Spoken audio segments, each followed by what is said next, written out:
As soon as Airbnb goes public, the price is going to go down. At almost any price point that they can open their stock at, the price will go down. In this video, I'm going to tell you why Airbnb is not a stock you should buy when it hits its IPO after the election. Sean Rakitic, Airbnb automated host of 6 years, over 100 properties, and I know all of Airbnb's dirty little secrets. Let me tell you about them in this video. Let's jump in.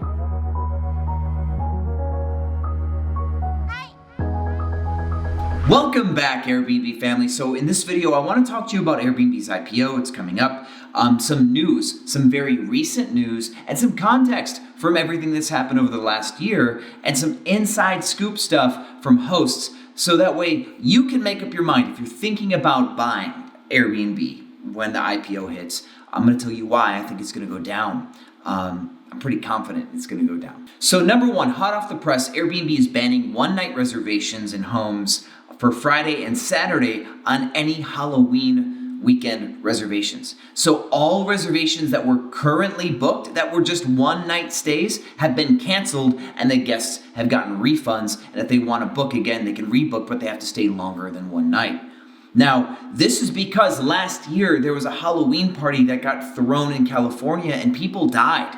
And this is where the whole anti-party thing came. It's been a year in the making, and they're still not under control. Because when coronavirus hit, it caused this deflation of the travel economy, and home share shifted, and more locals were booking Airbnbs. And because clubs and bars were shut down, locals were booking homes to throw house parties in because they couldn't go out with their friends anywhere else because everything was closed. So ever since Halloween last year, Airbnb has had a terrible track record with parties.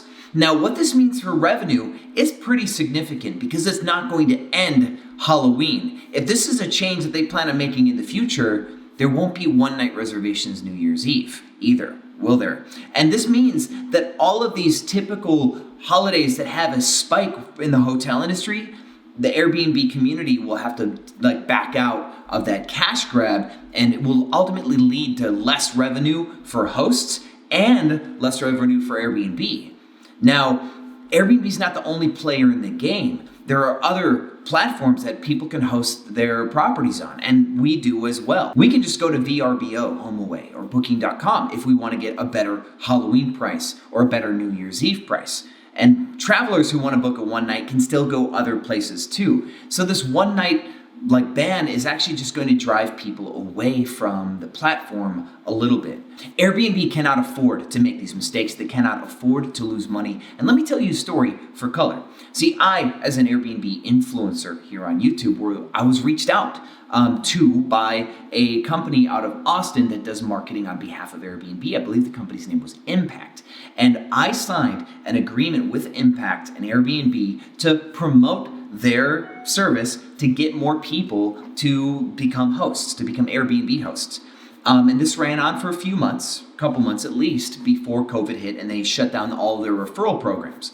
Well, that was in April, and they said that they were going to pay me what they owed me shortly thereafter, and it is now October, and Airbnb and their partner has just stiffed me and have not paid me. I don't think they have the cash to pay their bills, which is kind of bad. Now, Airbnb can see the writing on the wall here with the other competitors in the space catching up, so they've updated their off-platform policy as a measure to try to control losing customers to other platforms and hosts who are going independent. An off-platform policy is basically your rules as a host, what you can and cannot do with consumers' information when they book with you.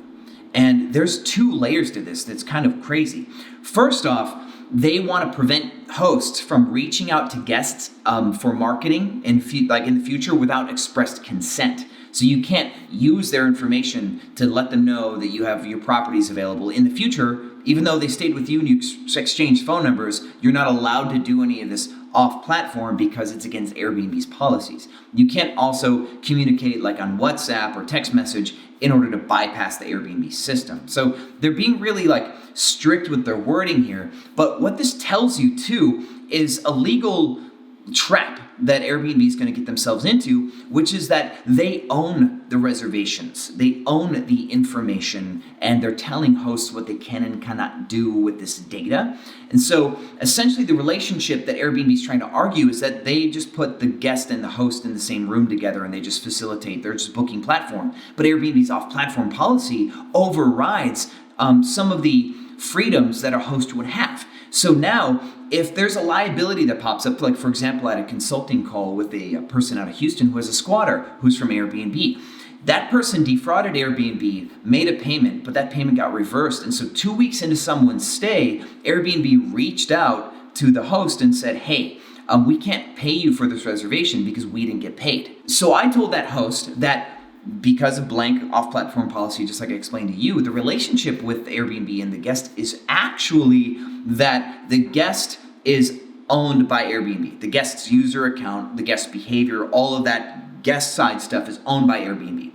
The host licenses to Airbnb the right to utilize the space anytime one of their guests books their home on the platform. Airbnb markets the home and allows guests to book and chooses which guests can and cannot book based on mutual presets between the host and the platform. So once Airbnb gets a payment from the guest, Airbnb says to the host, hey, block your calendar. We're going to be using it for these days and this person's going to be staying there. But that's an Airbnb reservation. That's not a John or Jane Doe reservation. That's still an Airbnb reservation. So because Airbnb owns the use for that property for that 6-7 days, whatever long the reservation is, and they own all the data, and the host can't go take that data somewhere else. They can't keep it. Because Airbnb has all that control and authority, they also have the responsibility to pay. Even when a guest defaults on their payments and does not make a payment, Airbnb is liable to the host to make those payments because the contract between the host and Airbnb is that Airbnb will pay me for any days that my calendar is blocked for an Airbnb reservation. I shouldn't have to care whether or not they have a hard time collecting from their customers because those aren't my customers. Airbnb is my customer.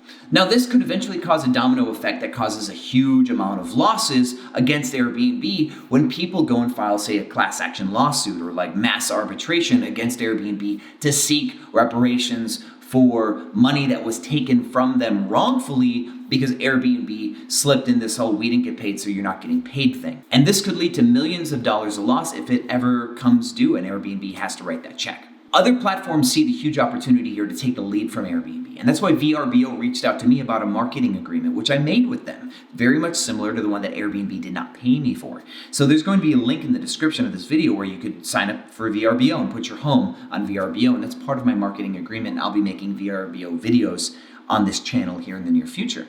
So other platforms are getting aggressive about taking Airbnb hosts and moving them to these other platforms because there's all of these advantages that hosts wish that they still had that Airbnb have been taking away from them.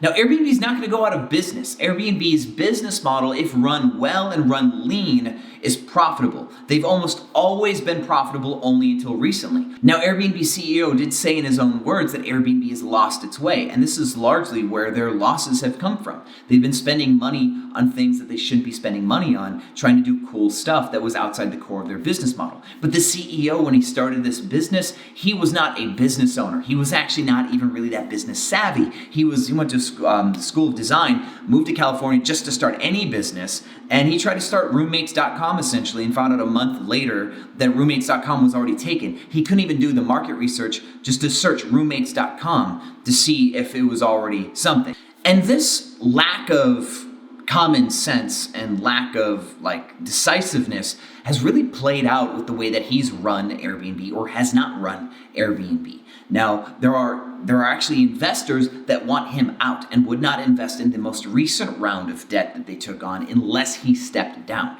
Now, if you remember these articles, Airbnb raised $1 billion twice, a total of $2 billion at a valuation of $18 billion. Now, I believe that there are some factors that can make their valuation higher, like the fact that Airbnb has recovered and home shares recovered a lot more than projected with COVID-19. But at the same time, there's a lot of problems internally with Airbnb, like their software constantly has bugs and is breaking, and they have a problem with fraudulent guests and guest throwing parties and huge losses with insurance, and all these things can drive down their valuation because at the end of the day, it's all ones and zeros. Are you profitable or aren't you? So Airbnb thinks that it can get a valuation north of $30 billion, and it's going to try to raise $3 billion in this IPO.